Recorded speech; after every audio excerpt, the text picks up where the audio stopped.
Pois é.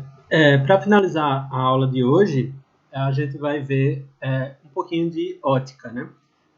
Biofísica da visão. Então, nessa aula a gente vai estar abordando um pouquinho sobre a questão de luz, né? Da física da luz, e depois a gente vai aplicar isso ao sistema ocular e ver como é que a gente enxerga, certo?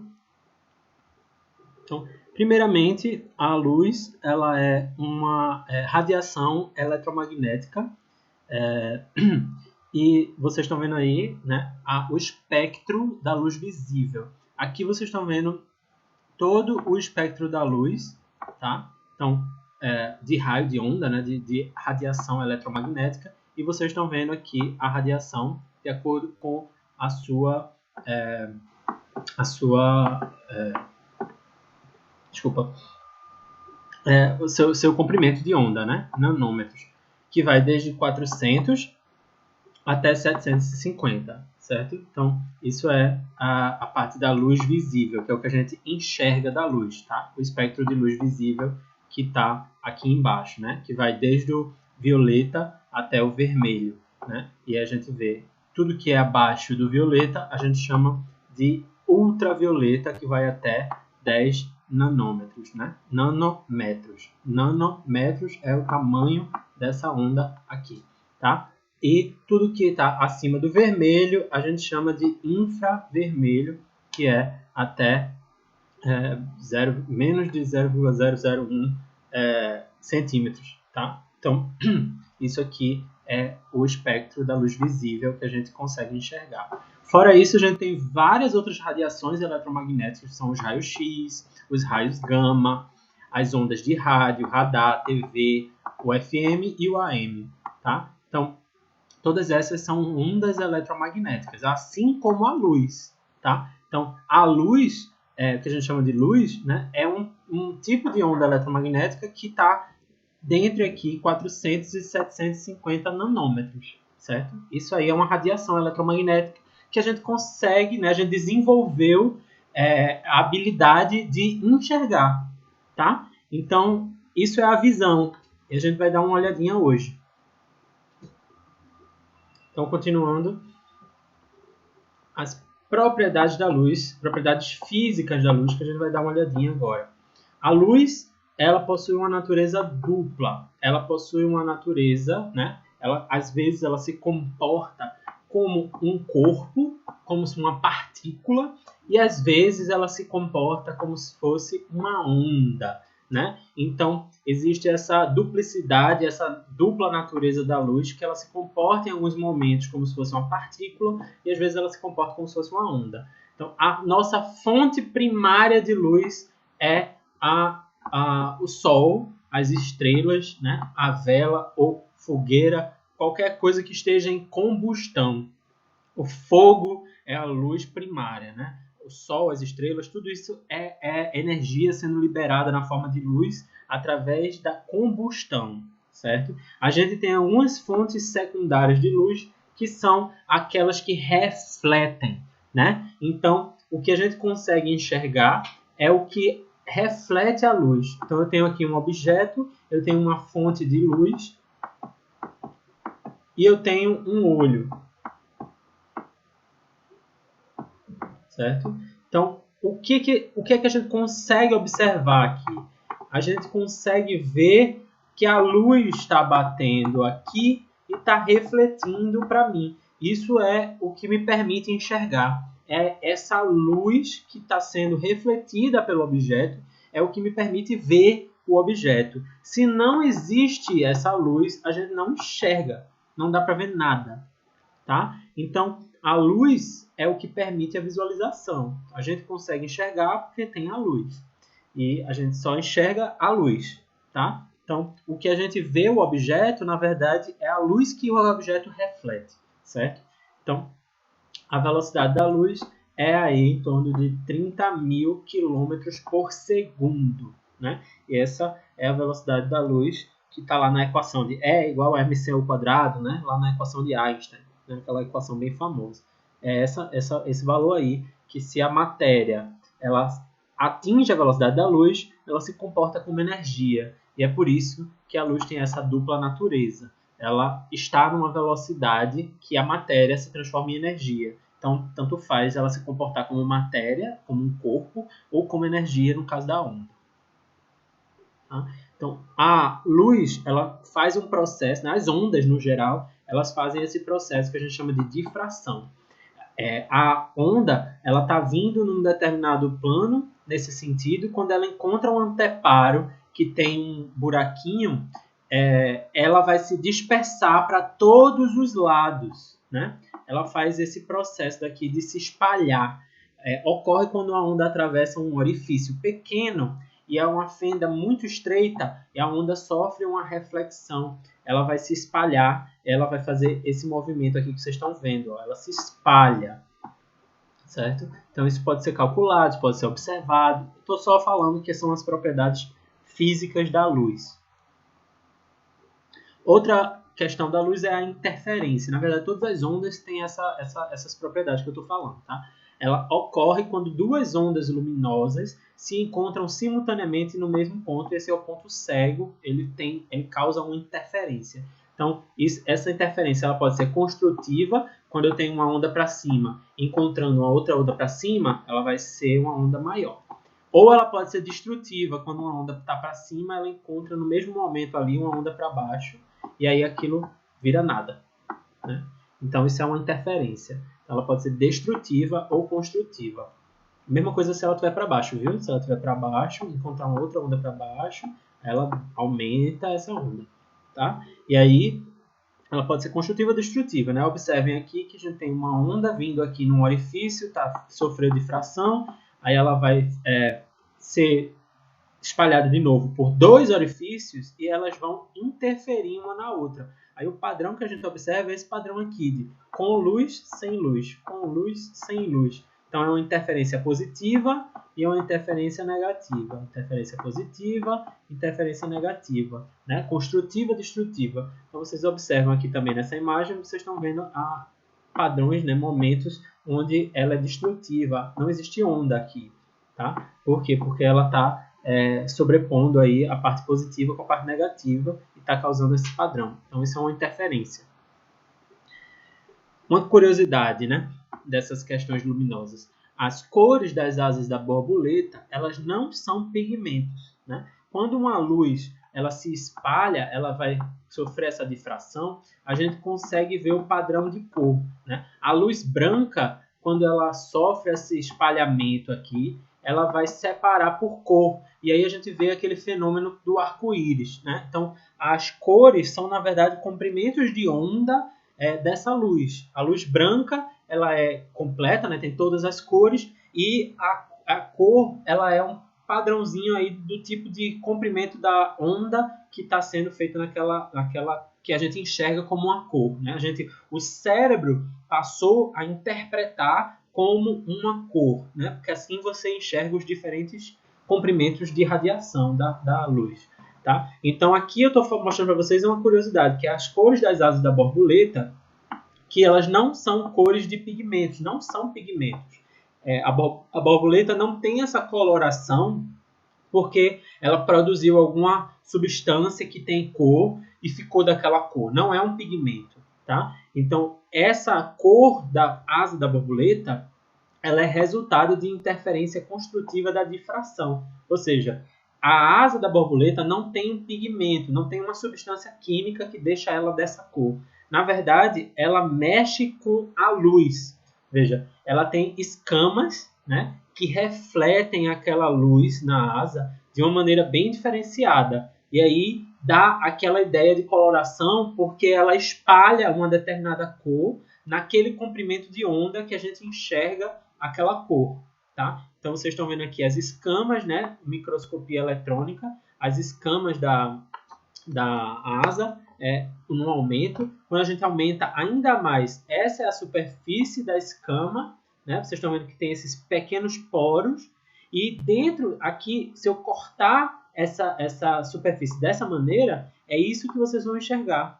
Vocês estão vendo aqui como ela é toda cheia de espacinhos, esses porozinhos dentro tem como se fosse um pentezinho.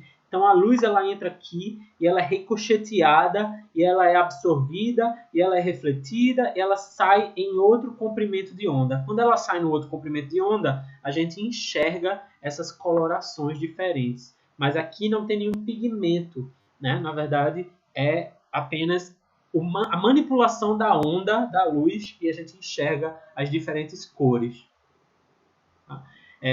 Falando nisso, né, aqui a gente tem outra questão da luz, que é a reflexão, que é refletir, né, a luz. Tá? Então, a luz que está vindo daqui dessa montanha, que eu estou enxergando a montanha, ela bate na água e ela reflete, e eu continuo vendo essa mesma luz refletida aqui e vem para o meu olho. Né? Então, o meu olho está aqui enxergando isso daqui, ele vai enxergar tanto essa luz que vem daqui como essa luz que vem daqui. Eu vejo ele meio dobrado, né? Eu vejo duas montanhas, uma em cima e uma embaixo. Na verdade, é a luz que bate da montanha, bate na água e volta para mim. Né? Então, as duas luzes vão causar a mesma imagem. Tá? Isso a gente chama de reflexão. Acontece em superfícies muito lisas ou muito polidas, tais como espelho, uma bandeja de prata, a própria água. Né? Então, o raio de luz incide e ele reflete sem nenhuma alteração, ou com alguma pequena, né, alteração, e a gente vai enxergar aquela imagem refletida. Outra questão é a refração da luz. A luz ela sofre um desvio, né, uma distorção, quando ela muda de meio. Tá? Então, aqui tem um meio e ela vai mudar para um outro meio. Né? Imagine, por exemplo, a luz aqui nessa imagem, que ela está passando do ar para o líquido e depois do líquido para o ar. Né? Então, ela muda de meio. Então, o que acontece é que ela sofre um desvio. Tá vendo? O raio vem assim, aí aqui ele bateu naquela superfície e depois ele mudou de direção. Ele deveria continuar nessa direção daqui, se fosse reto, mas ele sofreu esse desvio, né? Esse desviozinho aqui, e aí ele vai ter esse fenômeno, né, que a gente vê aqui, que é como se o canudinho tivesse partido. Né? Dependendo do tipo do líquido, esse desvio é diferente. E aí a gente vê essa variação. É o desvio ou distorção causado pela alteração de uma onda em relação à sua velocidade. A velocidade da luz muda quando ela muda de meio, e aí ela sofre um desvio. Tá? Isso a gente chama de refração. E a dispersão, né, que é aquilo que eu estava falando para vocês. Quando a luz branca incide sobre uma superfície que separa esses diferentes comprimentos de onda em diferentes ângulos, né? Imagina, aquela luz branca vem toda unida, mas aqui dentro a gente sabe que tem vários comprimentos de onda diferentes. Quando eles atravessam esse meio daqui, ele vai ter um desvio diferente para cada um daqueles comprimentos. Aí um vem para cá, outro vem para cá, outro vem para cá, outro vem para cá. E aí termina que aquela luz ela vai se abrir naqueles todos os comprimentos de onda que a gente conhece do arco-íris, né? Que a gente consegue ver todos os comprimentos de onda da luz naquela luz branca que estava toda unida ali, toda misturada. Tá? E aí a gente vê as diferenças que a gente enxerga, né? Que o cérebro interpreta para os diferentes comprimentos de onda que estão sendo absorvidos pelo olho. Né? Então, a radiação dessas cores, ela tem um comprimento de onda diferente. Né? Então, uns são maiores, outros são menores, e aí causam essa diferença no cérebro que interpreta as diferentes cores. Então, exemplo disso, a gente tem as cores do céu. Né? As moléculas de água, de ar, de outras coisas no próprio ar, na atmosfera, elas são atingidas pela luz e elas vão espalhar essa luz, certo? Então, o que acontece é que quando elas são atingidas pela luz do Sol, elas espalham normalmente as cores azul e as cores violeta. Só que o olho humano ele é pouco sensível para o violeta. Então a gente enxerga o céu azul. Tá? Isso é uma característica da luz do Sol ser espalhada pelas moléculas do ar. Tá? E quando a gente está anoitecendo, né? Quando a gente está ou anoitecendo ou amanhecendo, a gente vê que a Terra está mais inclinada. Então, imagine assim, a Terra, né? Aí tem a atmosfera, né, que é a quantidade de ar que está em volta da Terra. Tá a gente aqui, certo? Então, quando a gente olha, o Sol está aqui, a gente enxerga o Sol, o céu azul. Quando o céu está se pondo, né, quando a Terra está em outro local, a incidência do Sol, ela passa por mais atmosfera, vocês conseguem ver. Aqui a gente tem essa atmosfera que ele está passando, e aqui a gente tem toda essa atmosfera que a radiação tem que passar para poder chegar no nosso olho. Então, ela vai ser mais espalhada, tá? Então, no crepúsculo, a Terra está mais inclinada e os raios solares percorrem uma distância muito maior na atmosfera. E assim, eles são mais espalhados e termina saindo a comprimentos de onda mais avermelhados e alaranjados. E por isso que a gente enxerga o céu dessa maneira. Tá? Então, é por isso, por causa das moléculas do ar que vão espalhar essa luz e soltar comprimentos de onda nessas diferentes cores. E a gente também tem as lentes, né? A gente tem lentes que vão espalhar ou diminuir, concentrar essa luz, essa onda, para auxiliar a nossa visão, né? Não só isso, mas para aumentar e diminuir, né? A gente tem as lentes do microscópio, a gente tem lente de lupa, a gente tem lente de óculos, a gente tem lente de luneta, a gente tem lente de vários aparelhos que vão mexer com a luz para fazer concentrar essa luz de alguma maneira em um ponto fixo, ou espalhar essa luz, tá? Como, por exemplo, o projetor, né? O projetor, ele tem lentes que vão aumentar a imagem, né, que está sendo transmitida ali. Então, a gente tem diversos tipos de lentes, né? São as lentes convergentes e as lentes divergentes, aquelas lentes que vão espalhar e as lentes que vão juntar a luz, né, num ponto específico. Tá? Então, tipos de lentes. Lentes convergentes são mais espessas no centro e as bordas são finas. Ela pode ser curva convexa, né? Quando ela está curva convexa. Quando ela é côncava curva. E quando ela é bicôncava, né? Quando ela é assim. Então, esses são os diferentes tipos de lentes convergentes. E a gente tem as lentes divergentes, que são mais finas no centro e são mais grossas na borda. E aí ela pode ser desse tipo, né? Ela vai ter o espalhamento aí da luz, que esse é o tipo de lente justamente dos projetores. E o olho? O olho, como é que ele funciona? A gente vai ter a anatomia básica aqui do olho, a gente tem a pupila, que é esse buraquinho onde vai passar a luz. A gente tem a esclera, que é essa parte branca. A gente tem a íris, que é essa parte colorida. A gente tem o limbo, que é entre, né, a íris e a esclera. A gente tem essa partezinha aqui. A gente tem a pálpebra, que é essa parte de pele que vai proteger o olho superior e inferior. Né? A gente tem os cílios, que vão também proteger contra a queda de suor, de partículas, de substâncias. A gente ainda tem também a sobrancelha, que tem essa mesma função, que é barrar alguma coisa que esteja escorrendo ou descendo da testa para não cair nos olhos, certo? Então, esse é um corte do globo ocular, né? Ali a gente estava olhando ele de frente, aqui a gente está olhando ele de lado. Então, vocês estão vendo aqui a córnea, que é essa parte mais externa, que recobre todo o olho. A gente tem aquela parte de fora, né, que é esse líquido daqui. A gente tem a pupila, que eu falei para vocês que é esse buraquinho. A gente tem a íris, que é a parte colorida, né? A gente tem o corpo ciliar, que está aqui dentro, segurando, através de fibrilas, a nossa lente. A lente ocular, que é o cristalino, é a nossa lente natural, certo? E a gente tem os ligamentos que vão, né, prender o cristalino e vão mexer com ele para focar e desfocar a luz. A gente dentro, passou daqui, né? A luz ela vai passar daqui, passar todas essas substâncias aqui, elas são translúcidas, ou seja, elas permitem a passagem da luz.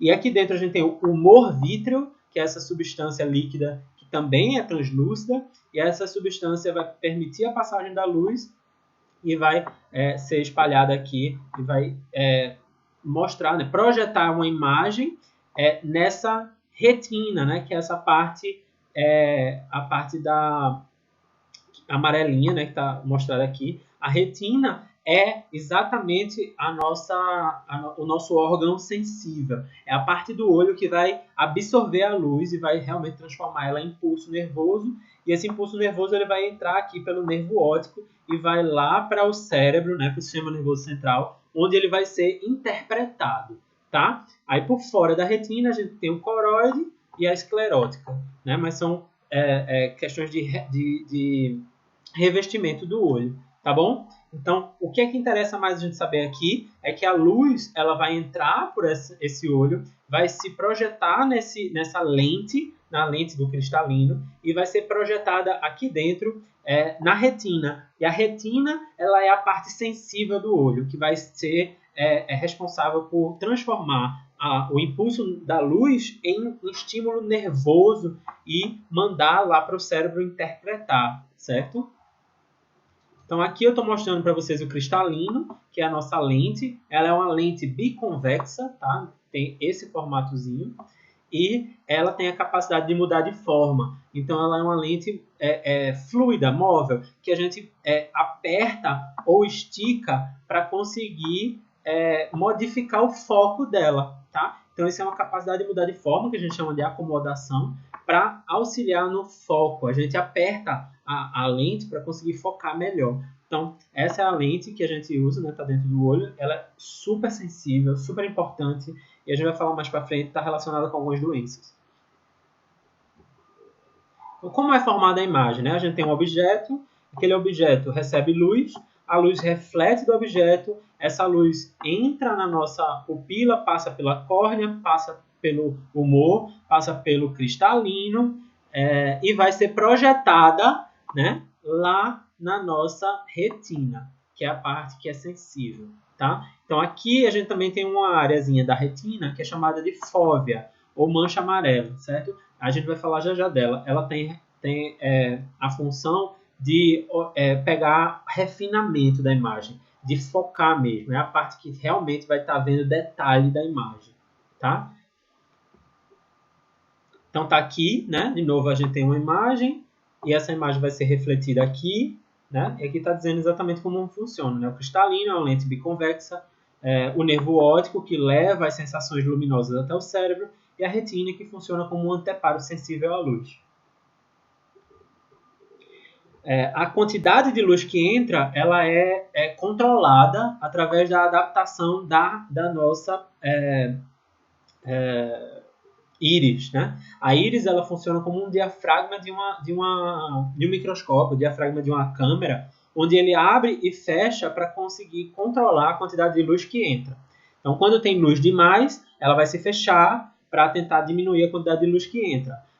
Quando a luz é pouco intensa, quando está muito escuro, ela se abre para tentar facilitar que a gente enxergue captando mais luz, tá? Então essa é a fenda palpebral, também ela pode fechar e abrir, né? O olho, a pálpebra pode fechar e abrir, facilitando também essa adaptação à luz, tá? A longo prazo, a gente tem variação na concentração dos pigmentos fotossensíveis, né? Que eu vou falar já. São os pigmentos que vão ser responsáveis para a gente identificar os diferentes comprimentos de onda. Então, a gente pode controlar, né, a produção desses pigmentos nas células da retina e isso é a longo prazo. Isso não é assim, mudou de luz, vai mudar isso não. Isso é quando você está morando num lugar que já é muito escuro ou você mora num lugar que é muito claro. Né? Isso é controlado a longo prazo. Então, é justamente isso que eu estava falando aqui. Aqui, a gente está vendo um aumento da retina, tá? A gente está vendo aqui, a luz entra, chega lá na retina, e aqui a gente está vendo um cortezinho da retina, né? Mostrando esse desenho, mostrando como funciona. A luz vai bater aqui, ela vai atravessar esse monte de células e ela vai chegar até o fundo da retina, onde estão as células dos fotorreceptores. Ou seja, são aquelas células responsáveis por receber, né, receptor, a luz, foto. Né? Então, elas vão receber essa luz.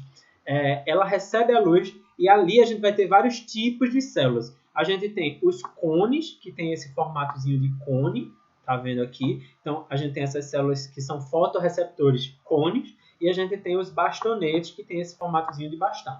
Então, os bastonetes, eles são responsáveis por ver o refinamento, né, da luz, mas ele não diferencia as cores. Então, os cones, a gente vai ter alguns cones que acumulam o pigmento verde, acumulam o pigmento vermelho e outros acumulam o pigmento azul. Então, a gente vai ter vários tipos de cones que acumulam uma substância pigmentar que, quando recebe a luz naquele comprimento de onda, no azul, ela fica excitada, né? Tem até o gráficozinho aqui mostrando. Então, é uma substância que na faixa do azul, do lilás, ela excita. Na faixa do verde, ela excita, ou na faixa do vermelho, ela excita. Então, esses são os pigmentos que vão excitar essas células e vão transformar em impulso nervoso para o cérebro interpretar qual é a cor que a gente está enxergando, com base nas misturas dessas cores,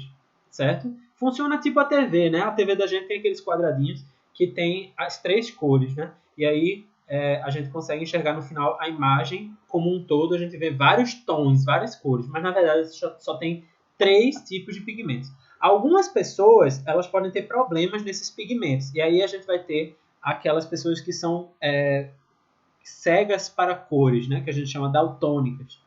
E a gente tem também algumas pessoas que têm mais de 3 pigmentos, e aí essas pessoas têm uma visão de cores mais avançada, né, mas isso é bem raro.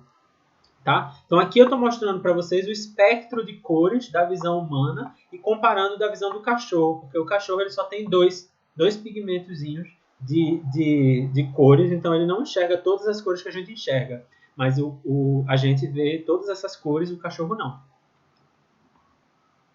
Aqui está uma imagenzinha tentando chegar mais próximo do que a gente enxerga, né? Essa seria a imagem que a gente vê e essa seria a imagem que o cachorro vê. Então, é bem diferente, né? A visão do cachorro não é tão boa quanto a nossa. Em comparação, o olfato do cachorro, né? A audição do cachorro normalmente é bem melhor do que a nossa. Mas existem animais, né, que têm visões muito melhores, né? A melhor visão do mundo animal é dessa lagosta, que a gente chama lagosta boxeadora, também é chamada de tamburutaca. Ela tem 16 pigmentos diferentes na retina. A nossa retina tem 3 pigmentos, ela tem 16. A gente não faz nem ideia, nem chega perto de fazer ideia de como é que ela enxerga o mundo, mas com certeza ela vê uma infinidade de cores que a gente não consegue enxergar. Então, aqui eu estou mostrando um videozinho para vocês enxergarem como é o olho dela, é super complexo, dividido em 3 setores, e a retina dela tem, né, um monte de pigmentos. É a visão mais complexa do mundo animal, é a da tamburutaca.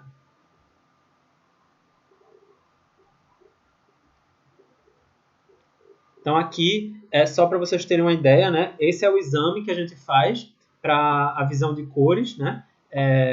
Para saber se o daltônico consegue enxergar ou não, né, as cores. Então aqui vocês estão vendo o número, né? Nessa imagem vocês estão vendo o número e o daltônico não consegue enxergar. Qual é o número que vocês estão vendo aí?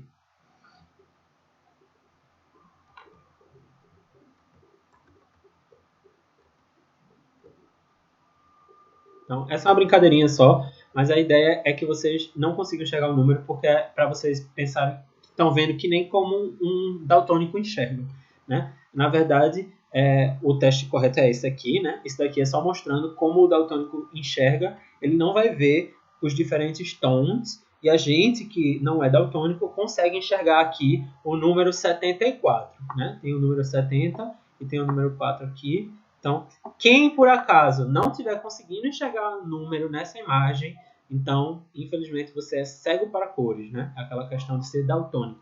Ou seja, você tem problemas na produção do pigmento, né, do olho, da retina, e você não consegue diferenciar alguns tons. Tem vários tipos de daltonismo, né? Mas é um problema nas suas células cônicas que não conseguem ter os 3 pigmentos da forma funcional. E aí, isso está relacionado ao cromossomo X, né? Esse gene dos pigmentos da visão, ele está lá no cromossomo X, aquele cromossomo sexual, né, que define o sexo.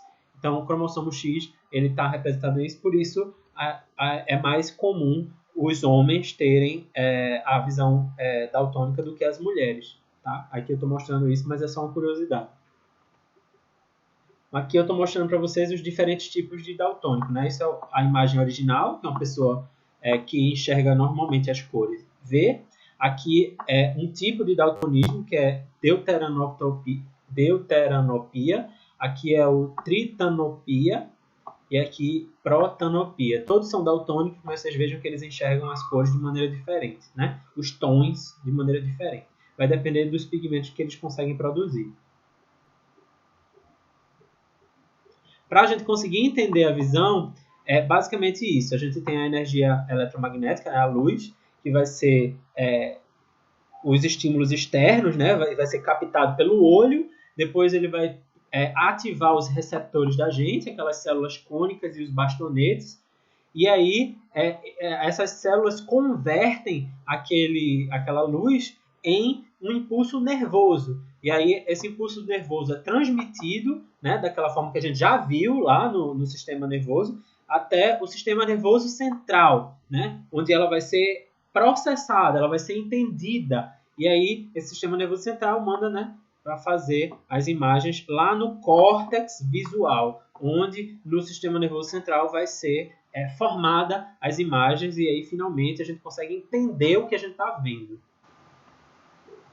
Então aqui eu estou mostrando para vocês, né, o sistema nervoso, as divisões básicas do sistema nervoso, né, sistema nervoso periférico, somático, autônomo, simpático, parasimpático, e o sistema nervoso central, encéfalo e medula. Né? Aí no sistema nervoso a gente tem o central, encéfalo, medula, dividido em cérebro, cerebelo, tronco encefálico, telencéfalo, diencéfalo, mesencéfalo, e tem espalhado pelo corpo, a gente tem o sistema nervoso periférico, que está lá todo espalhadinho com os nervos e as células receptoras, que vão estar recebendo os impulsos aí do corpo inteiro, né? Então a gente tem aí aquelas, exemplo, a da visão, né? O sistema nervoso central, ele vai receber milhões de informações de diferentes órgãos e vai integrar elas para dar uma resposta ao corpo, tá? Então aqui a gente vai ter áreas que são responsáveis por receber todas aquelas sensações que são percebidas pelo corpo e vão interpretar aqui dentro o que é que a gente está conseguindo ver. Então a gente vai ter olfato, a gente vai ter calor, a gente vai ter frio, a gente vai ter pressão, a gente vai ter a questão da postura, a gente vai ter movimento, a gente vai ter um monte de receptores pelo corpo que vão estar fazendo. Inclusive os receptores da visão, os receptores da audição, receptores do olfato, né? Todos eles vão estar captando estímulos diferentes. Então, os receptores da visão estão lá no globo ocular e eles recebem, né, o sinal iluminado, né, o sinal da luz, tá? E eles transferem isso por nervo óptico e vai lá para dentro do sistema nervoso central do encéfalo e vão ser interpretados e projetados, tá? É bem interessante. Uma curiosidade é que as imagens elas são projetadas no olho de cabeça para baixo. E aí é preciso que o cérebro ele compreenda essa imagem como sendo de cabeça para baixo e ele inverte isso no cérebro. A imagem a gente recebe de cabeça para baixo. E aí a gente inverte isso lá na interpretação da imagem.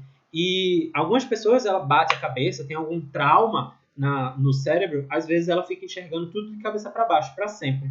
Né? É uma curiosidade só. Então aqui eu estou falando rapidamente dos problemas de visão, né? Que estão relacionados a questões do nosso cristalino e de outras estruturas do olho, mas principalmente do cristalino. Então a gente tem a miopia, que é aquela que a projeção da imagem fica antes da retina, então a gente vai enxergar isso meio desfocado, né? Se a retina estivesse aqui, bem nessa imagem, seria perfeito, mas não está. E aí, ou o olho é muito longo, ou o cristalino está focando no lugar errado. E aí, a gente tem a correção usando aquela lente bicôncava. A gente tem aqui a hipermetropia, que são aquelas pessoas que não enxergam bem de longe, onde a projeção da imagem ela foco tá lá atrás. E aí a imagem que vai ser projetada na retina, ela está desfocada. Então, a pessoa não enxerga com detalhes as imagens que estão longe e a lente de correção é aquela bicôncava. Desculpa, biconvexa. E aqui é o astigmatismo, quando há uma distorção na imagem, certo? E aí a gente não enxerga bem com foco nem de longe nem de perto, e ainda tem dificuldade com luminosidade, né? E a lente do astigmatismo ela é bem complexa, bem mais difícil, e por isso muito mais cara, né? Quem tem astigmatismo como eu, termina que suas lentes são muito caras, né? Outro problema de visão é a catarata. A catarata ela é causada por uma fibrose, né? Um acúmulo de fibras de proteínas aqui no nosso cristalino. E aí o cristalino ele vai ficando mais opaco, menos translúcido e vai dificultando a visualização. Isso é comum por exposição ao sol, né? Durante anos e anos da vida. Então a catarata é um problema de visão que está relacionado ao fato da velhice, né? Da pessoa estar há muitos e muitos anos expondo essa estrutura ao sol, e o sol é uma radiação que causa dano, né? Causa morte ali celular, e aí a gente vai cicatrizando esse tecido, ele vai cicatrizando, cicatrizando, cicatrizando, até que ele fica bem opaco e não consegue enxergar bem. A única maneira de tratar isso é fazer uma cirurgia simples, que é a cirurgia de catarata, onde a gente coloca ali uma prótese, né, que é uma lente artificial, imitando a lente natural do cristalino. Uma prótesezinha que funciona da mesma maneira do cristalino. Então, a gente abre o olho e coloca ali dentro essa lentezinha no lugar daquele cristalino que já não está mais funcionando bem. Então, novamente, eu vou passar aqui os estudos dirigidos, tá, dessa aula também, de respiratório dessa, lá no nosso Classroom, e vocês fiquem à vontade para tirar dúvidas. Lembrando que eu prefiro que vocês me procurem pelo Instagram, tá, porque meu e-mail está bem confuso, e aí eu fico à disposição para qualquer dúvida que vocês queiram tirar. Por favor, estudem, o assunto é bem complexo, é muito longo, e a gente tem poucos encontros, então hoje à tarde eu vi não veio ninguém, né, até agora, e aí não tiveram a oportunidade de tirar dúvidas ao vivo. Então o vídeo vai ser postado e vocês, se quiserem, tirem suas dúvidas pelo Instagram comigo no direct, tá ok? Então, um grande abraço aí e até a próxima.